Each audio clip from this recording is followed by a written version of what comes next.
霸国派仿生机械武器扰乱军演现场，我操控玩具坦克回击。有什么好质疑的？这次陆战一师的机械化部队就当是我们新武器的试验场了，这个成本我们承受得起，而且效果非常显著。我宣布鹰部落的反击有效，让陈卫国继续给老子进攻。我倒要看看这军工研究所到底还有什么好东西。接到命令，陈卫国只好哭着脸再次带队压上高地。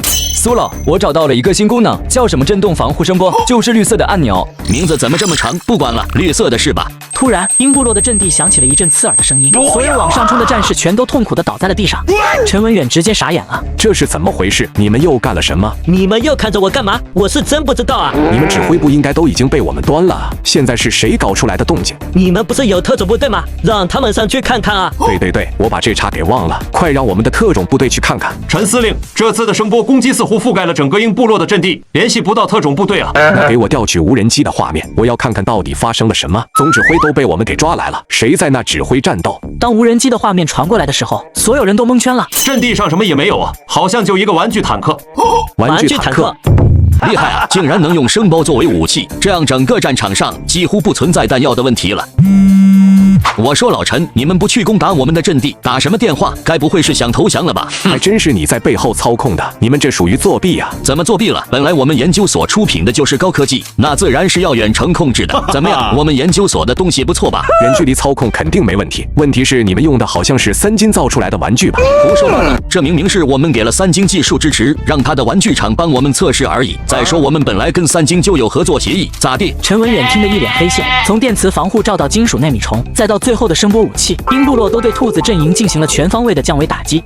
你们快看，这是什么东西？只见3个红点从地底钻了出来，苏定国连忙停止了声波攻击，战士们这才恢复了自由。不好，是仿生机械生物，难道又是军工研究所的东西？报告指挥所，这些仿生机械生物装备的是实弹，从口径来说绝对不是大夏的武器，有外敌入侵。到底怎么回事？这些东西是怎么到我们军演现场的？难道是从天而降？据我所知，法国那边多年前就已经攻克了仿生生物的骨骼动态难题，这些仿生机械生物很可能就是法国派来的。不用想了，肯定是法国搞的鬼，意图破坏我们的军演，让我们难堪。既然法国把东西放了过来，就是对我们大夏的挑衅，必须干掉他们。可是军演用的都是空包弹，没法对机械生物造成威胁，而陆战一师的坦克和装甲车也都没了，怎么打击他们啊？传我命令，让空军锁定这些仿生机械武器投弹支援。另外，立刻给我责问法国，让他们立刻停止攻击。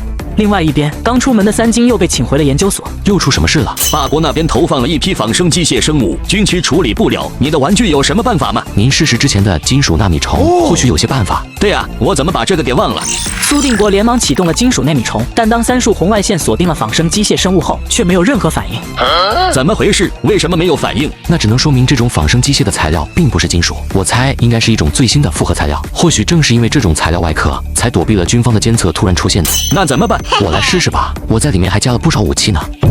这次的安排不会有什么问题吧？没问题，我们这次派出的是最先进的仿生机械武器，虽然还在试验阶段，但已经非常成熟了。除非他们采用洲际导弹打击，不过这样的话，我们也可以凭借超快的移速到人群多的地方去。他们会不会察觉到是我们的手段？不会，自动投放之后，我们就切断了跟仿生机械武器的联系。他们现在发生了什么，我们也不知道。很好，这次我们就好好看着大夏是如何颜面扫地的。这怎么可能？竟然能扛得住我们机载导弹的攻击？看起来是某种类金属材料做的，具有相当的延展性，能够抵消动能。没想到法国那边的技术竟然已经达到了如此程度。此时画面中的3个仿生机械武器突然冒出了几道蓝光。不好，这些东西要跑路。如果就这么让他们走了，那我们大夏的脸面可真就没了。大夏的军演让霸国的几个仿生武器压了下去，这是一种挑衅，更是一种侮辱。可是我们现场没有能拦得住他们的武器啊！在众人绝望的目光中，3个仿生机械武器径直飞了起来。然而刚起飞没几米，他们却在半空诡异地抽搐了起来。这是怎么回事？